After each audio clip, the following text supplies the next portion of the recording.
읽겠습니다. 그가 또 나를 데리고 북문을 통하여 성전 앞에 이르시기로 내가 보니 여호와의 영광이 여호와의 성전에 가득한지라. 내가 얼굴을 땅에 대고 엎드리니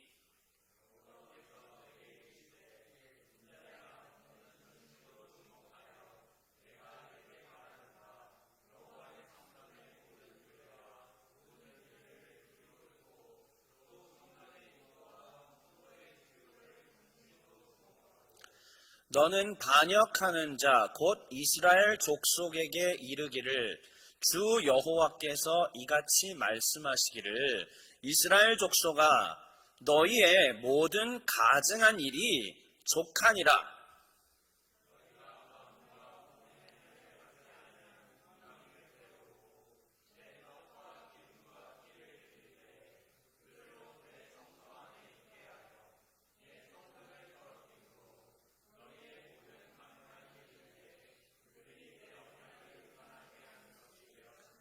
우리 8절 함께 소리내어 읽겠습니다. 시작.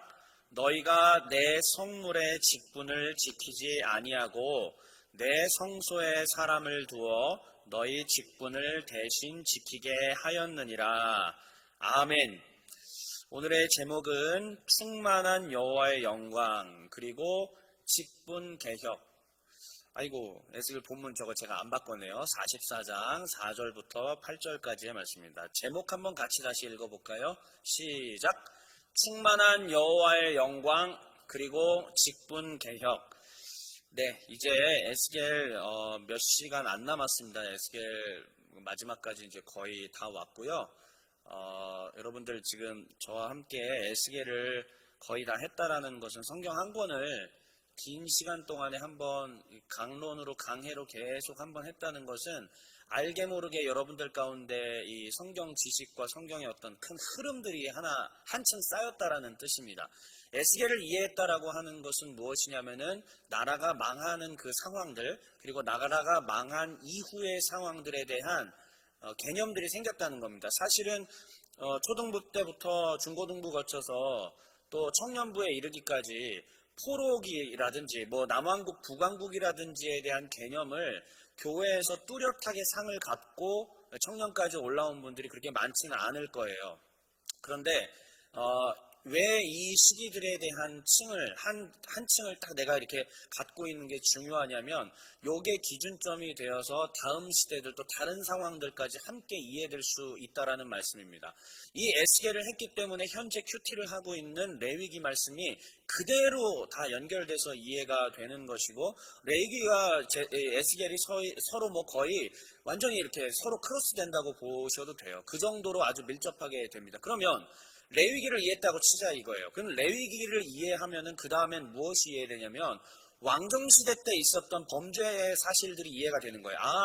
레위기에 이런 것들이 하나님 율법에 잘못된 거였지. 근데 왕들이, 제사장들이 또 여러 사람들이, 거짓 선지자들이 이러한 식으로 범죄를 저질렀구나 라는 것들을 이제 여러분들이 사무엘서라든지 열왕기라든지 역대기라든지 이런 것들을 읽어내면 성경을 이제 마음을 들여서 신앙인으로서 읽어내기 시작하면 그 부분들이 이해될 수 있다라는 것입니다.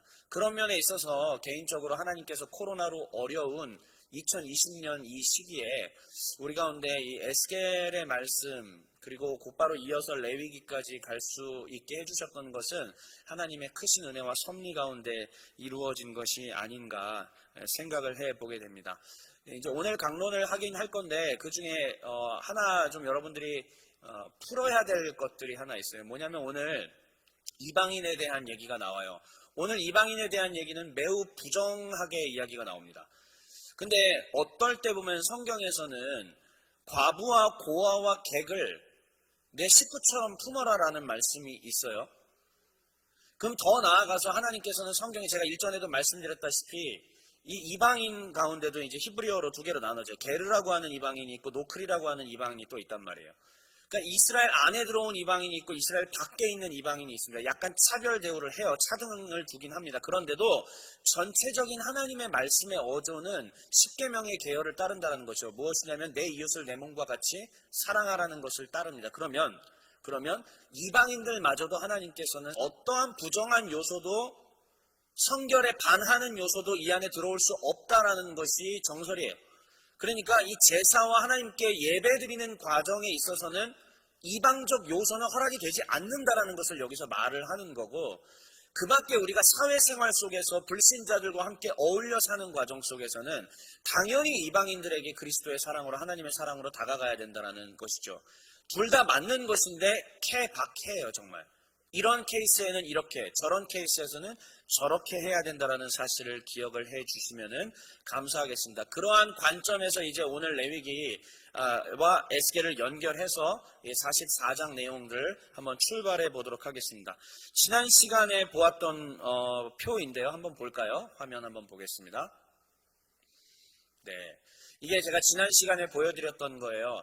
여러분 지금 레위기 묵상하실 때 반드시 에스겔을 떠올려 주십시오. 그동안 저한테 5개월 동안 들었던 말씀들 하나하나 차근차근 생각해 가시면서, 여기서 나왔던 이러한 제도들이 사실상 레위기와 밀접한 연관이 있구나. 에스겔을 기록한 사람과 그의 부류들은 레위기 말씀에 대해서 정통했고 레위기 말씀을 기초로 해서 이 내용들을 서술해 나갔구나라는 것들을 분명하게 우리는 알 수 있습니다. 자, 복습 차원이니까 한번 다시 볼게요. 레위기와 에스겔이 거의 같은 거다라고 봐도 무방한데 장소에 대한 차이가 좀 있어요. 레위기는 장소가 어디입니까? 소리내서 크게 한번 읽어주시죠. 시작. 성막입니다. 성막은 무엇이냐면 예비, 이동식 텐트를 말합니다. 아직 고정된 게 아니에요. 성막은 언제든지 내가 이동해 갈 수 있는 그러한 용도로서 쓰임받았던 것이 바로 성막이고요. 이 성막이 이스라엘이 정착한 이후부터는 더 이상 쓸모가 없어지죠. 그래서 하나님께서 솔로몬을 통해서 지으신 것이, 자, 에스겔은 장소가 어디라고요? 시작. 왕정시대가 된 이후로 성전이 이루어졌는데 이 성전이 아시다시피 파괴됐단 말이에요. 나라가 망했단 말입니다. 그리고 에스겔은 이 성전을 새로 세우는 환상을 보았다라는 것이죠. 장소가 둘이 서로 달라요. 다르지만은 내용은 사실상 같은 것이다. 떠나갔던 여호와의 영광이 어떻게 다시 우리 가운데 오실 수 있게 하는가, 이 내용을 레위기나 에스겔이나 다 우리에게 가르쳐주고 있다는 것이죠. 그래서 앞에 화면 보시면 이러한 과정을 레위기와 에스겔이 똑같이 거쳐갔어요. 제사장을 성결하게 하는 과정을 해줬고 그 다음에 번제단을 속죄하는 과정까지 하게 됐습니다. 그러니까 이게 바로 레위기 8장에 있었던 제사장 위임식이었죠. 그리고 9장에 이르러서 제사장들이 본격적으로 제사를 드리는 일들을 하게 됩니다. 그 결과 9장의 마지막, 레위기 9장의 마지막에 무슨 내용이 있었다고 제가 말씀드렸냐면, 자, 빨간 글씨 한번 같이 읽어볼게요. 준비 시작. 여호와의 영광 충만. 하나님의 영광, 여호와의 영광이 떠나갔다가 다시 돌아오는 게 에스겔의 이야기고, 그에 앞서 레위기에서는 이렇게 성결하게 제사장이 준비해서 제사 드렸더니 온 백성 가운데 하나님의 영광이 충만하였다라는 것입니다. 이게 바로 레위기의 이야기였죠. 이게 바로 지난 시간까지 제가 드렸던 말씀이고요. 자, 그러면 이 흐름 속에서 여러분들은 오늘 이제 44장부터 46장의 큰 덩어리들을 이해를 하셔야 됩니다. 자, 이 화면을 한번 보시면 오늘은 제 1번 단락에 대한 이야기까지예요. 그리고 그 다음 주에는요, 제가 저기 지금 2번 단락의 맨 아래에 있는 밑줄 쫙 그은 거 있죠. 까만색 좀 굵은 글씨로. 저 부분이 이제 다음 주에 제가 여러분들과 나눌 말씀입니다. 그 다음 주에는 3번 단락에 대한 얘기들을 제가 여러분들하고 할 예정이에요. 자, 그러면 오늘 할 얘기는 무엇이냐면, 자, 노란색으로 차 있는데 글씨 한번 같이 읽어보겠습니다. 성전에 시작. 성전에 가득한 여호와의 영광. 이제 하나님의 영광이 다시 돌아오셨어요. 다시 돌아온 하나님의 영광이 있고 난 이후에 대체 이 새 성전에서, 이 성전의 환상 가운데 무슨 일이 일어나나? 이것은 달리 이야기하면 단지 성전에서 있었던 이야기가 아니라 새롭게 포로기에서 돌아와 나라를 재건해야 되는 이스라엘 가운데 여호와의 영광이 온 이후에 무슨 일들이 벌어지는가 하는 이야기입니다. 무너져 있던 오늘날의 교회는 여호와의 영광이 오신 이후에 어떤 식으로 재건되고 회복되는가. 물론 저는 일전에 말씀드린 적이 있지만 또 오늘 본문이 그것을 이야기하고 있기 때문에 오늘 본문의 근거에서 이 이야기들을 드리려고 하는 거예요. 자, 그러면 어떤 식으로 되느냐. 저기 파란색 글씨 있잖아요. 파란색 글씨 한번 같이 읽어볼게요. 시작. 직분 개혁. 오늘 제가 하는 얘기가 성전에 충만한 하나님의 영광과 직분 개혁에 대한 이야기입니다. 오늘 이제 여기까지 제가 이야기를 하려고 하는 겁니다. 그래서 여호와의 영광이 들어오시게 되면 자동적으로 직분이 개혁이 돼요. 이것은 우리가 임의적으로 하려고 하지 않아도 하나님은 그 일을 하십니다. 사랑하는 청년 여러분, 이 얘기를 잘 들으셔야 돼요. 하나님의 우리가 교회를 이끌어 나가는 것도 있죠. 하나님이 우리 손에 제도들과 이런 것들을 해나갈 수 있게 맡겨주시지만 하나님의 성령이 살아계셔서 친히 교회를 움직여 가실 때는 사람의 손으로 어떻게 못해요. 하나님이 제거할 것들 제거하고 들여올 것들 들여오고 변화시키실 것 변화시킵니다. 저는 개인적으로 우리 길법교회 사랑하는 청년부에 하나님께서 그러한 역사를 계속 일으키고 계시다고 믿고 있고, 제가 이미 그것들을 올 초에도 내내 여러분들에게 우리 리모델링 마친 이후부터 계속 선포했잖아요. 계속 하나님이 만져가신다라고 저는 생각을 하는데, 그때에 이 성경의 근거에서 여러분들한테 말씀드립니다. 여호와의 영광이 임하면 직분개혁이 일어나는 거예요. 이전에도 우리가 직분개혁에 대한 얘기를 제가 한번 말씀드린 적이 있지만 이 에스겔 후반부에서도 이 얘기를 동일하게 하고 있다라는 사실을 우리는 기억을 해야 됩니다. 자, 그러면은요, 여호와의 이 영광이 회복되는 과정을 다음 표를 통해서 한번 말씀드릴게요. 자, 이겁니다. 이 구도는요, 여러분들이 개인적으로 제가 부탁인데 특히 교사로 지금 섬기시는 분들은 그냥 외우고 계셔야 돼요. 성경 구약이나 다른 부분들을 다 이해할 수 있는 아주 가장 좀 매크로한, 가장 거시적인 틀들이에요. 그러니까 이 틀들을 한번 좀 보십시오. 이스라엘이 범죄해요. 그런데 이 하나님 그러면 범죄하면은 결과가 뭐냐면은 여호와는 성결하시고 거룩하시기 때문에 범죄한 그 집단들과는 함께 하실 수 없습니다. 그러면 자연스럽게 여호와의 영광이 어떻게 된다? 떠나가요. 이거는 대원리예요. 오늘날 21세기에도 똑같습니다. 만약에 교회에게 맡겨주신 책무를 제대로 감당 못한다. 그리고 범죄하고 있다. 정말 예컨대 교회가 재정 운용이 불투명하다. 교회 안에서 각종 사회적 범죄와 비리들이 배태되고 있는 일들이 벌어진다. 이 안에서 사기를 공모하거나 이 안에서 이런 성도들끼리 모여서 그런 걸 해요. 청년들끼리 모여서 예를 들어서 그런 것들을 한다. 또 뭐 이제 여러 가지 문제들이 있으면 다 있는데 그런 건 얘기하지 않겠습니다. 하여튼 이러한 문제들이 교회 안에 아무렇지도 않게 파렴치한 일들이 계속 일어난다. 그러면 100% 여호와의 영광은 떠나요. 외형적으로는 잘 돼가고 있는 것 같지만은 100% 여호와의 영광은 떠나십니다. 그냥 외형이 운영되는 것 가지고 하나님이 함께 하신다라고 착각하는 거죠. 자, 여러분 한번 얘기해 볼까요? 하나님께서 우리의 예배를 받으셨습니다라고 저도 선포는 하지만 제가 그 선포한다라는 것은 팩트라서 하는 얘기가 아니에요. 내가 어떻게 알아요? 하나님이 이 예배를 받으셨는지. 그냥 믿음으로 간절한 마음으로 하나님께서 예배 받으셨음을 바라고 하는 얘기예요. 하나님께서 실제 이 예배를 받으셨는지 안 받으셨는지는 몰라요. 그 안에 아간의 범죄와 같은 것들이 우리 안에 만약에 껴있었다. 우리 공동체 안에 그런 게 껴있다. 안 받으실 수도 있다는 거죠. 그러면 우리도 모르는 사이에 이 공동체가 서서히 침몰하고 침체하는 과정으로 간다라는 얘기예요. 그 안에는 여호와의 범죄가 있다라는 사실입니다. 여호와께 범죄했다는 사실이 깔려 있다라는 것.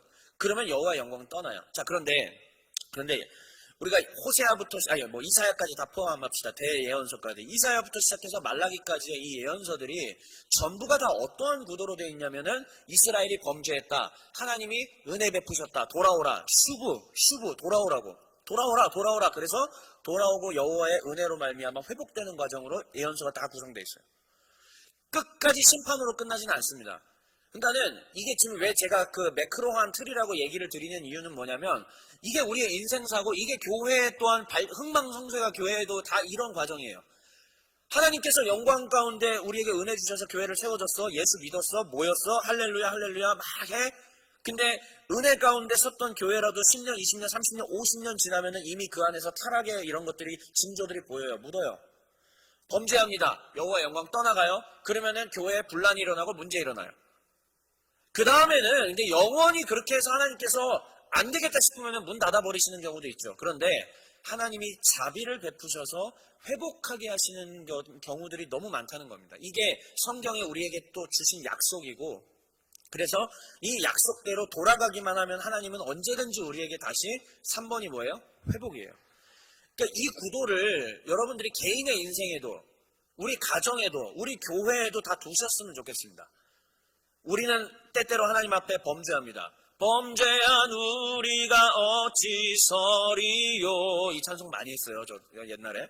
범죄한 우리가 여호와께 어찌 서느냐. 근데 어린 양의 보혈을 깨끗하게 한다. 하나님의 은혜로 우리는 하나님께 갈 수 있다는 이 사실을 기억해야 돼요. 이게 포로기 이후에 일어나는 일들이에요. 이스라엘 왕정 시대 수백 년 동안 어마어마하게 범죄를 저질렀어요. 북왕국 같은 경우는요, 여호와를 섬긴 적 자체가 없다라고 봐도 될 정도로 섬긴 적이 없어요. 다 악한 왕들입니다. 다 범죄했습니다. 다 타락했습니다. 그럼에도 하나님은 북왕국에 있던 유민들을 남왕국으로 인도하시고 히스기야 때 합쳐서 새로운 하나님의 나라를 이끌어가려고 히스기야도 개혁하고 요시야 때 개혁했지만 결국 그것도 안 돼서 나라를 침몰시키셨죠. 근데 그 뒤에 우리는 다시 돌아오는 일들을 보게 됩니다. 그 과정 가운데 필수인 것이 뭐냐면은 저 빨간 글씨 맨 아래에 있는 거, 별 있는 거 같이 한번 큰 소리로 한번 읽어주십시오. 시작. 제사 제도의 회복입니다. 우리로 따지면 우리는 제사는 끝났잖아요. 제사는 예수 그리스도의 십자가로 이제 끝났습니다. 그 십자가가 제사예요. 십자가에서 예수님은 제물로 돌아가신 거고 다시 살아나셔서 이제는 제사가 끝났어요. 더 이상 제사가 필요 없습니다. 그 제사의 효력이 지금 2020년까지 이어지는 거예요. 그러면 제사는 끝났지만은 우리 시대로 우리 시대로 연결해서 얘기해 보자면 이것이 예배죠. 결국은 여호와의 영광이 떠나간 예배들이 굉장히 많다는 것이 오늘날 우리나라의 상황이라는 것을 우리가 꼭 기억을 해야 됩니다. 한국 상황 가운데 여호와의 영광이 떠나간 예배가 너무 많고 지금 우리가 드리는 이 예배도 여호와의 영광이 가득하다고 감히 말씀 못 드립니다. 모르겠어요. 우리가 정말 여호와께 성결이라고 하는 제사장의 정체성대로 살지 않으면 우리는 여호와의 영광을 누리지 못하는 아무 의미 없는 예배만 그냥 마당만 밟게 하나님의 뜰만 밟고 하나님을 배우지 못하고 가는 예배가 계속될 수 있어요. 그러니까 결국 예배의 회복이 중요한 거고 레위기와 에스겔은 바로 이 예배의 회복이 어떻게 이루어지는가를 보여주는 겁니다. 그래서 다음 그림이에요. 두 번째 회복의 과정들이 이렇게 되는 겁니다. 우리는 에스겔을 통해서 이걸 배웠어요. 첫 번째가 이 복습입니다. 이건 제사장의 직무가 회복되는 과정들 위에 나중에 또 나오지만은 먼저 한번 성전에서 이 성전에 일할 곳들이 있는 걸 배웠죠. 그 다음에 의복도 하나님께서 성결하게 하셨다라는 것을 배웠습니다. 그 다음에 이제 이게 오늘 이야기의 핵심이에요. 이제 되게 길게 한 것 같지만은 이제 여기서 다 온 겁니다. 생각보다 짧을 수 있어요. 여러분들 이게 핵심이니까 잘 보세요. 자, 3번에 제사에 있어 오염된 요소를 제거했다라는 내용이에요. 이게 지금 에스겔 오늘 본문에서 우리한테 가르쳐 주는 건데 괄호 1번에 있는 내용을 한번 소리내서 읽어보겠습니다. 여러분들 한번 마음에 새기면서 준비 시작. 몸과 마음에 할례를 받지 않은 자들, 그들을 가리켜서 2번 뭐라고 부릅니까? 이방인이라고 얘기하는 거예요. 그래서 아까 서두에 이방인에 대해서 오해하지 말라고 했던 이야기가 뭐냐면 지금 여기서는 어디에 해당하는 이방인을 말하는 거냐면 제사제도, 그러니까 예배를 회복시켜야 돼요. 다 무너졌던 하나님과 이스라엘의 관계가 다시 재갱신돼야 되고 연결돼야 돼요. 달리 한번 얘기해 볼게요. 여러분들이 하나님께 돌아가고자 마음을 먹었습니다. 여호와께 돌아가자 우린 돌아서도 하잖아요. 여러분들이 하나님 앞에 돌아가기로 결심을 했어요. 근데 그 결심만 갖고는 하나님과의 만남은 허락되지 않는다라는 것을 이 본문이 우리에게 가르쳐 주는 겁니다. 제사에 있어서 지금 왜 문제가 있었냐면은 하나님께서 레위기에서도 가르쳐 주셨다시피 여호와께 드리는 제사는 철저히 성결해야 된다라고 얘기했고 거기서 여러분들 지난 시간에 배웠죠. 제사 드린 다음에 나오는 이 지성물, 이거는 지극히 거룩한 지성물이라고 이야기를 해요. 히브리어로는요, 거룩하다가 카도시라고 그랬잖아요. 카도시가 두 개가 붙어 있어요. 그럼 지극히 거룩하다는 뜻이에요. 그러니까는 아주 거룩해서 이거는 자기가 성결의 준비가 안 된 사람은 이걸 손도 대서는 안 되고 되면은 자기가 오히려 멸망한다라는 것이 하나님의 법칙입니다. 그런데 이 현재 에스겔이 봤던 성전 환상에 보니까 제사에 있어서 몸과 마음에 할례를 받지 않은 이방인들이 예배 때 지금 섬기고 그 제사 드리는 자리에 있다라는 얘기예요. 단서를 달았어요. 이방인도 얼마든지 성결해질 수 있는데 역대기에는 그걸 얘기하고 있어요. 역대기에는 일반 백성들마저 얼마든지 성결해질 수 있고, 그리고 이 에스겔에서는 레위인에 대해서 좀 평가절하합니다. 이따가 저 밑에 4번에 얘기 나오잖아요. 그런데 역대기에서는 레위인들마저도 오히려 제사장보다 더 성결했다라고 말씀에 기록을 하고 있어요. 분명히 다릅니다. 그런데 지금 여기서의 그러니까 이 말하고자 하는 바는 뭐냐면 하나님을 직접적으로 섬기는 이 제사 제도에 있어서 여호와를 만나는 제도에 있어서 합당하지 않은 요소들을 자꾸 집어넣었다는 것을 우리한테 가르쳐주는 겁니다. 그러니까 우리가 드리는 예배 안에 하나님을 향한 사랑, 창조주이자 구속주인 하나님께 대한 진심으로 존경하는 마음으로 신께 드리는 어떠한 경외심의 예배, 이게 아니라 예배 드리려는 목적이 나의 만족으로 가 있는 셋업 자체가, 예배 드리려는 이 세팅 자체가 내 만족, 나를 위한 걸로 지금 가 있다면은 이 예배는 어찌 보면은 지금 몸과 마음에 할례받지 않은 부정적인 요소가 가득했다는 얘기예요. 그 상태가 오래 지속되면 하나님은 이 예배를 받지 않는다라는 것을 우리는 기억을 해야 됩니다. 저도 예전에, 저는 뭐 어렸을 때부터 음악 사역만 해왔습니다. 난 중학생 때부터 꾸준히 음악 사역만 해왔잖아요. 그러니까 음악, 음향, 조명 얼마나 관심 많았겠어요. 내가 드리는 이 예배에 있어서 음악과 리듬과 정확한 템포와 음악적 표현들과 이런 것들이 없으면은 거기에 대해서 예배로 치부하지도 않았던 어떤 그런 저의 치기 어렸던 시절도 있어요, 제가. 그 다음에 이런 것들이 제대로 갖춰지지 않으면 내가 만족이 안 되니까 이거는 예배가 아닌 것 같아. 그러니까 이 예배냐 아니냐를 내가 내 만족으로 따지는 거예요. 근데 우리 시대에 사실, 저는 개인적으로 우리 시대에 찬양 발전하고 너무 행복하고 좋아요. 더 그랬으면 좋겠습니다. 그런데 문제는 예배를 드리려고 하는 이 포인트에서마저 잘못되는 경우가 많다. 자, 그거를 극복하고자 10여 년 전에 나왔던 찬송이 뭐예요? 주님께 드릴 마음의 예배. 이거 아니에요? 근데 솔직히 그거 보면은 찬양의 열기가 모두 끝나면은 주 앞에 나와서 더욱 진실한 예배 드린다는 어떤 삶의 예배까지 이어지는 그런 개념이잖아요. 근데 솔직히 우리 그 찬송 드릴 때 어떻게 불러요? 에너지 가장 올려가지고 막 올려 주님께 드려 이러지 않아요? 사실 찬양의 열기가 이미 식은 상태에서 하는 고백이라고 이 가사들은 얘기를 하는데 거기다가 우린 더 다시 올리죠. 다시 텐션을 끌어올려서 여기서 주는 텐션이 끌어올려진 상태에서 주는 만족감과 행복감들, 이래야 예배 한번 드린 것 같다. 이래야 내가 일주일의 삶의 모든 고통과 이 좀 스트레스들을 한번 잊었다라고 생각을 할 수 있는 것 같아요. 근데 그런가요? 설정 자체가 잘못된 거예요. 설정 자체가. 사시고 참되신 여호와께 경배드린다. 내가 구원받은 여호와의 백성, 나는 할례받은 주의 백성으로서, 여기서의 할례는 구약시대에 의미하는 할례가 아니라 그리스도 예수로 말미암은 할례를 말하는 겁니다. 그러니까 예수 그리스도로 말미암아 죄 용서받은, 할례받은, 몸과 마음이 성결해지고 거룩해진 주의 백성으로서 나는 주님께 감사함으로 나아간다. 이게 예배의 기본 정신이에요. 그런데 그런 것들이 다 잘못됐다는 거예요. 그래서 오늘 이 본문은 예배에 있어서 이 오염된 요소들을 어떻게 하라고 말씀하고 있냐면 제거하라고 얘기하는 거예요. 제거해요, 실제로. 그리고 제거한 다음에 이제 화면, 아까 화면 다시 보여주세요. 4번 한번 읽어보겠습니다. 자, 4번 한번 읽어보세요. 시작. 레위인의 제사 직분 박탈, 여기까지.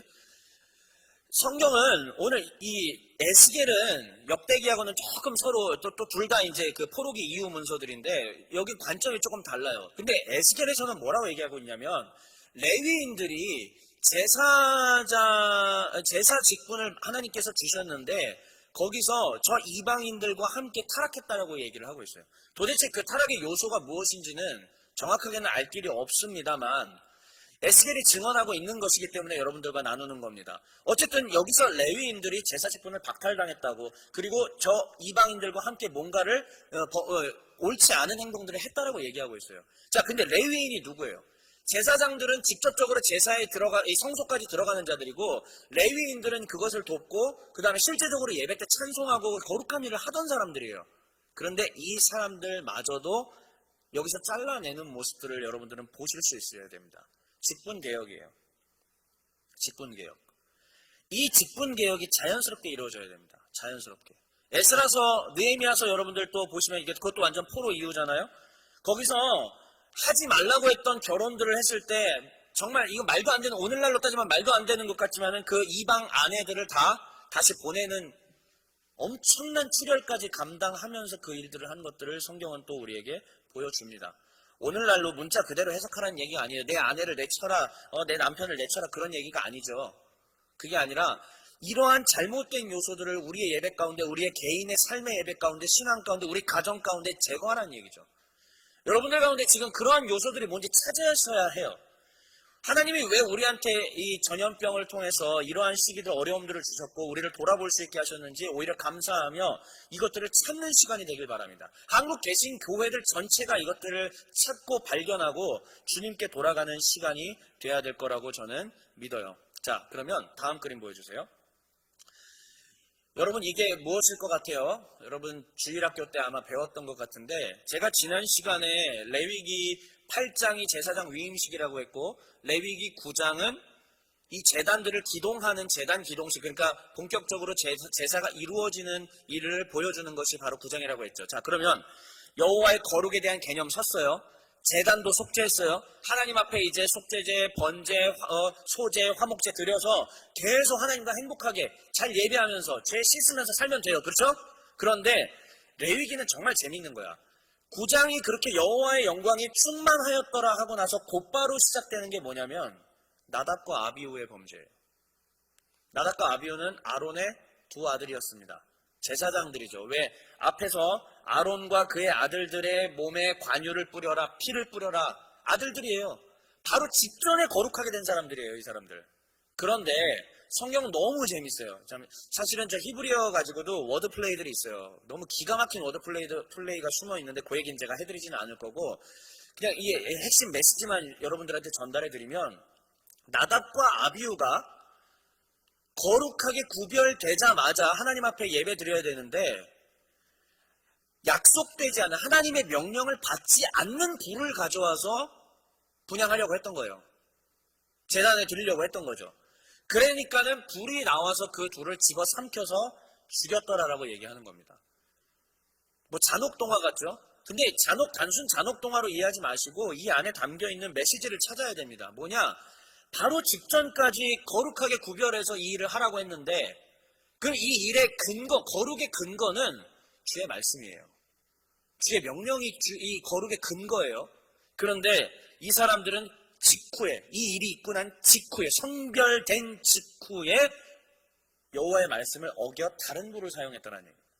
그럼 이 다른 불이 뭘까요 대체? 이방적 요소일 수도 있고 다른 마음을 품어서 드렸던 걸 수도 있고, 뭐 정확하게는 모르겠어요. 근데 나답과 아비후는 분명히 다른 불을 드렸기 때문에 집어삼킴 당해서 패망하게 된 것이죠. 한국의 개신교회 가운데, 그리고 우리 교회 가운데, 또한 우리 청년부 가운데, 그리고 지금 온라인으로 예배 드리시고 계시는 우리 성도님들 계십니까? 여러분들 개인과 가정 가운데 이 다른 불을 찾아내셔야 해요. 여호와의 영광이 충만하게 되면 이 불이 드러나야 합니다. 다른 불들.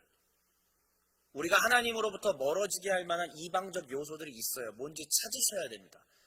이 강단에서 제가 여러분들한테 세세하게 이거다 저거다 얘기할 수는 있지만 그 얘기를 했을 때 찔려가지고 또 이제 집에다가 제사진 걸어놓고 다트로 찍고 이럴 수도 있어서 제가 그렇게까지는 안 할 거고요.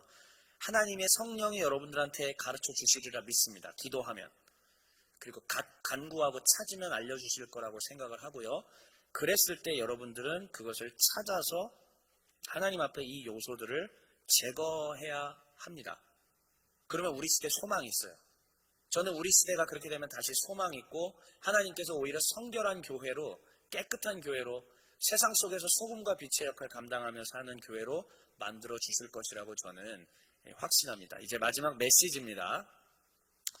자, 첫 번째 한번 같이 읽어볼게요. 준비 시작. 맡겨진 직분을 어떻게 받아들이고 있는가? 그래요. 아직 청년부는 사실 직분이라고 하기는 그렇죠. 보통은 이제 서리 집사, 그다음에 또 남자분들은 안수 집사님, 또 여자분들은 이제 집사님, 권사님, 또 나중에 장로님까지. 그리고 교회에서 뭐 목자, 목녀, 리더들 이런 것들을 맡아야 본격적으로 좀 내가 직분을 맡았다고 생각할지 모르지만은 여러분들이 지금 청년부 내에서 자그마하게 하고 있는 부분들이 전부 다 직분이고요. 전부 다 제사장이요 레위인의 역할을 하고 있다고 저는 생각합니다. 특별히 임원분들은 더더군다나 그러신 것이고요. 이제 앞으로 새롭게 세워질 우리의 그 영적 공동체 조직들, 소그룹들 해야 될 거 아니에요, 언젠가는. 근데 이 모든 것들이 결국은 내가 어떻게 이 직분을 받아들이고 있는가에 대한 성찰부터 시작돼서 재건되면 참 좋겠다. 이런 생각을 합니다. 첫 번째는요, 일단 목회자인 저예요. 저는요, 언제나 이런 말씀을 전할 때마다 1순위로 저 자신부터 들여다봅니다. 나는 과연 목회자로서 양떼들을 이끄는 자질을 충분히 갖추고 있는가? 내 맡겨진 직분을 그냥 직장 일처럼 생각하고 있는가? 정말 사명으로 생각하고 있는가? 감사하게도 아직까지는 제가 이 목회직을 감당하는 데 있어서 직장으로 생각하진 않습니다. 여전히 한 영혼 한 영혼에 대해서 구원받게 해야 된다라는 그 영혼들을 주대로 인도해야 된다라는 사명감들이 아직까지 가슴속에 타고 있어서 하나님 앞에 늘 감사드리죠. 이제 여러분들이 앞으로 청년부 내에서 그리고 청년부를 졸업하고 이제 장년부에 가고 중년 장년에 이렇게 쭉 넘어가게 될 때에 그 자리에서 분명히 하나님께서 교회 안에 뭔가 무슨 일이든지 맡겨주실 텐데 이 직분을 어떻게 받아들이는가? 자그마한 일이라도 이방 요소를 넣으셔는 안 돼요. 자, 핵심 메시지를 들으셔야 돼요. 작은 일이라도 이방적 요소를 넣으면 안 됩니다. 그리고 성도들끼리 모였을 때는 이런저런 얘기 얼마든지 해도 되지만은 하나님의 성결에 합당하지 않은 것들을 보편적인 것으로 확대 해석시키고 확대 재생산시키는 일들은 막아야 합니다. 안 돼요. 그러면은 소망이 없어집니다. 누군가는 딱 이거를 끊을 수 있어야 됩니다. 그게 영적인 분별력이고 영적 지도력입니다. 하나님께서 여기 있는 우리 사랑하는 주의 백성들에게 영적 지도력을 주시기를 제가 복을 빕니다. 아멘으로 받으세요. 여러분 모두에게 하나님께서 영적인 권위와 분별력을 주시기를 주 예수 이름으로 축원합니다. 받으세요. 하나님께서 정말 여러분들에게 한 명 한 명을 그러한 사람들로 세우시기를 간절히 바라고요. 그렇게 됐을 때, 자 이제 두 번째입니다. 청년부의 직분개혁이라는 것은 대체 무엇인가? 제가 에스겔 34장 할 때 굉장히 여러분들한테 목에 힘주어 마음에 힘주어 이야기했었죠. 에스겔 34장의 목자론을 반드시 기억하셔야 됩니다.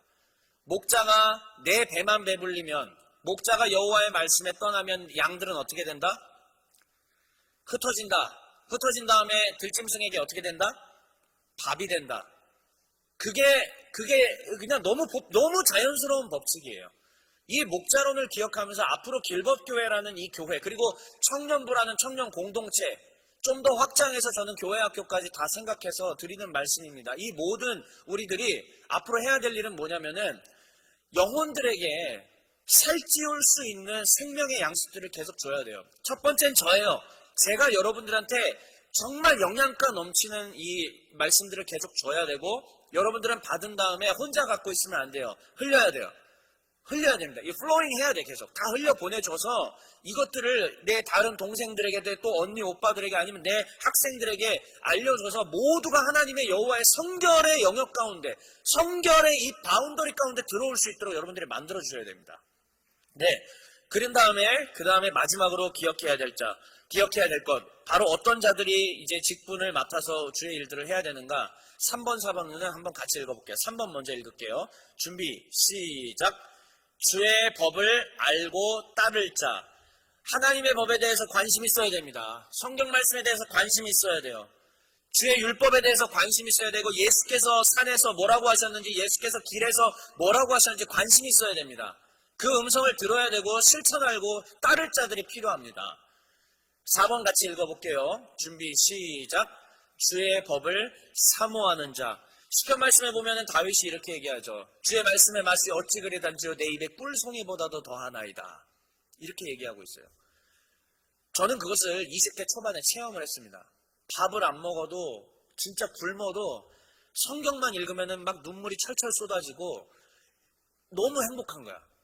그리고 어떠한 죄도 다 이길 수 있을까? 물론 그 뒤에 넘어져요. 근데 잠시간 하나님은 나한테 그런 천국 같은 시간들을 1년 정도의 시간을 허락하셨어요. 1년 정도의 시간. 2006년입니다. 그때가. 2006년 한 해 동안 제가 정말 하나님으로부터 그 거룩의 능력들을 힘입어서 성경만 읽으면 하루에 4시간, 5시간 읽어도 질리지도 않고, 근데 그게 어떻게 되냐면 영적 자양분으로 쌓여서, 예전에는 말했잖아요. 제가 우리 사적으로는. 저도 막 교회에서 그냥 목소리도 높이고 그냥 트러블 메이킹도 하고 막 그랬던 인간이에요. 그런데 어느 순간부터 주의 말씀으로 차기 시작하고 주의 성령으로 차기 시작하니까 변화가 되더라. 트러블은 중지시키고 내가 피스를 메이커하는 사람으로 바뀌어가기 시작하는 것들을 제가 개인적으로 경험하게 됩니다. 좋은 공동체가 어떤 공동체일까요? 첫째는 하나님 앞에 나오게 하는 사람, 나오게 하는 공동체. 하나님을 만나게 해주는 공동체가 최고요. 그 다음에는 주의 법에 대해서 나누면서 서로 사랑하고 서로 품에 안고 그렇게 하면서 위로할 수 있는 공동체. 숫자의 증가는 그 다음에 따라오는 열매로 우리가 하나님께 돌립시다. 본질에 충실해서 하다 보면 하나님께서 그 다음은 그 다음 영혼 구원과 이 공동체의 어떤 확장과 이런 것들은 하나님이 능히 하실 일이라고 저는 확신합니다. 그렇기 때문에 거기에 너무 관심 두지 않아도 되고 본질에 충실해서 직분 개혁하면서 맡겨진 직분을 소중히 여기며 그리스도의 나라와 영광을 위해서 살아갈 때 하나님은 우리에게 놀랍도록 충만한 역사를 허락해 주시리라 믿습니다. 오늘 이 말씀을 아멘으로 받고 실천하는 우리 사랑하는 주일 3부 또 청년부 공동체 모두가 되시기를 예수의 이름으로 축원합니다. 아멘. 이 시간에 함께 합심으로 같이 잠시간 기도할 때 오늘 말씀 생각하시면서 하나님 내 안에 이방적 요소의 잘못된 것들을 기억나게 하시고 하나님 그것들을 정리하게 하여 주옵소서. 그리고 우리 공동체가 정말 아름다운 직분개혁을 이루어서 정말 하나님 사랑하고 하나님 섬기고 본질에 충실할 수 있는 교회 되게 하여 주시옵소서. 이러한 제목으로 우리 한 2분간만 같이 소리내어 기도하도록 하겠습니다. 기도하겠습니다.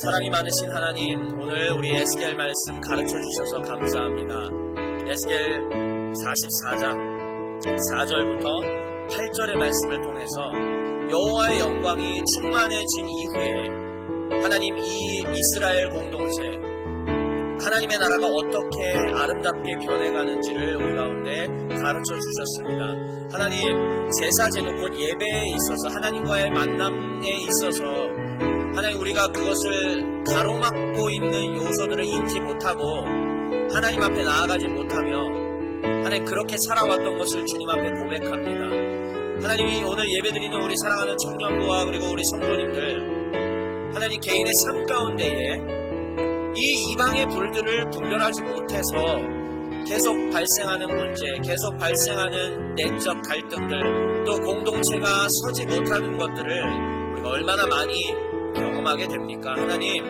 주의 백성들을 다시 한번 이 시간에 복 주시고 하나님의 영으로 함께하여 주시고 하나님 이들이 아멘으로 받았던 그 모든 내용들을 주님 이 시간에 자신의 몸으로 체화시켜서 하나님 이것들을 능히 실천하며 나아갈 수 있도록 도와주옵소서.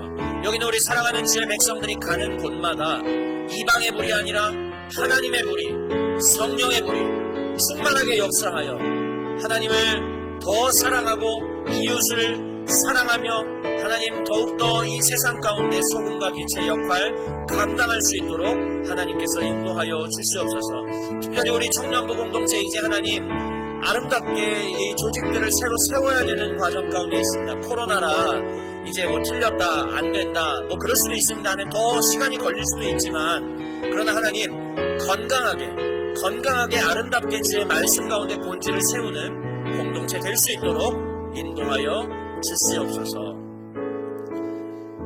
감사드리며 우리 주 예수 그리스도의 이름으로 기도하옵나이다. 아멘. 안내 말씀드리겠습니다. 주일 3부 예배에 당분간 말씀드렸다시피 본당이고요. 온오프라인 계속 병행하도록 하겠습니다. 자세한 내용들은 문자와 네이버 밴드를 통해 알려드리겠습니다. 두 번째입니다. 자, 성경 필사 운동인데요. 앞에 카메라 저 좀 잠시 비춰주십시오. 자, 요거 제가 이렇게 만들었어요. 로마서. 일단은 제가 어제 거 밀렸네요. 자, 어제 거 빨리 써야 됩니다. 자, 그래서 지금 다 쓰고 있어요. 그래서 여러분들 한 장이라도 써서 네이버 밴드에 나 썼다, 쪼꼬유 사내라, 이렇게 여러분들이 이렇게 한 장만이라도 샷을 찍어서 네이버 밴드에 올려주시면은 제가 이 카카오톡 선물하기로 바로 선물 들어갑니다. 지난주에 3분 받으셨죠? 한 장만이라도 일단 올리시기만 하면 됩니다. 그리고 다음 이 로마서 끝나고 난 다음에는 계속 이 에필골몬 이런 식으로 옥중서신부터 다시 시작이 되니까 한 장만 쓰세요, 제발. 자, 한 장만 쓰세요. 꼭 한 장만이라도 쓰세요. 태연이 아저씨, 한 장만, 한 장. 밴드에 올려주세요. 예, 고맙습니다. 자, 3번입니다. 오늘 드디어 역사적인 날이었습니다. 3층 예배당에 드디어 우리가 카메라를 설치하고요. 또 뒤쪽 텔레비전도 설치했습니다. 그래서 유튜브 라이브 생중계를 드디어 오늘 실행을 했어요. 그래서 유초등부 오늘 연합예배를, 박수가 나오네요, 이제. 그래서 일단은 모든 장비를 설치해 주신 우리 길법교회 당회장 목사님과 당회 장로님들께 다시 한번 감사드린다고 우리 박수 한번 칩시다. 예. 여러분 생각보다 카메라 진짜 좋은 거 해주셨어요. 예. 분에 넘칠 정도로 너무 좋은 걸 장로님들께서 이렇게 해주셔서 꼭 뵈면은 좀 감사드린다고 인사드려 주시면 감사하겠습니다. 이제 여러분들 특별히 3층 우리 앞으로 다시 복귀해서 예배할 때 우리 한교동 아저씨 옆에 앞에 계신데 교동이 아저씨가 어저께 음향도 다른 유수의 찬양팀들처럼 소리 진짜 이쁘게 만들어놨어요. 장난 아닙니다. 이제 감동받을 수도 있어요. 예. 김주열 표정 좋은 거 맞죠 지금? 예. 건반 장난 아닐 거예요 이제. 예, 좋습니다. 그래서 녹화도 하시고 영상 계속 거기서 라이브로 뜨시고 다 이렇게 해서 하면 됩니다. 여러분들 이제 자유롭게 이렇게 하시기를 바랍니다. 네, 그러면은 우리 이제 다 일어나셔서 마지막 찬송가입니다. 예, 마지막 찬송 우리 하나님 앞에 영광송 올려드리고 드리신 예물 위에 봉헌 기도하고 축도로 모든 예배를 마치도록 하겠습니다.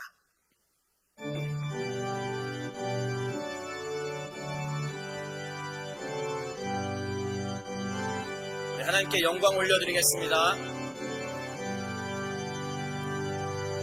찬양 성부 성자 성령 성삼위일체께 영원 무궁하기까지 영광을 돌리세 영광을 돌리세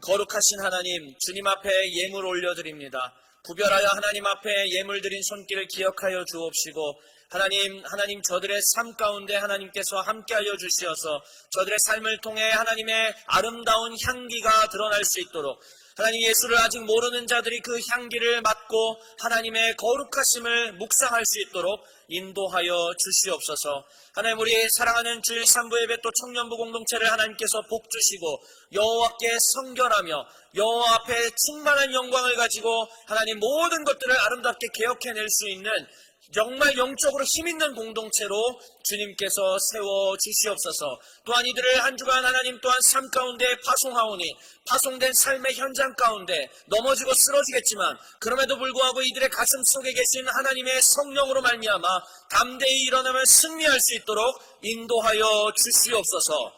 지금은 우리 주 예수 그리스도의 은혜와 하나님의 사랑과 성령의 교통하심이 거룩한 우리 주의 성도들에게 지금으로부터 영원토록 함께 있을지어다. 아멘.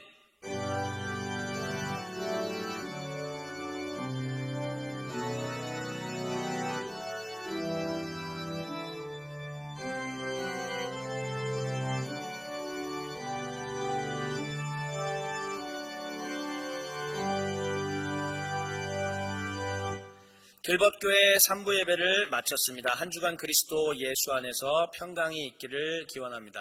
서로 인사하시면서 아주 뻘쭘하게 서 있네요. 예배를 마쳤습니다.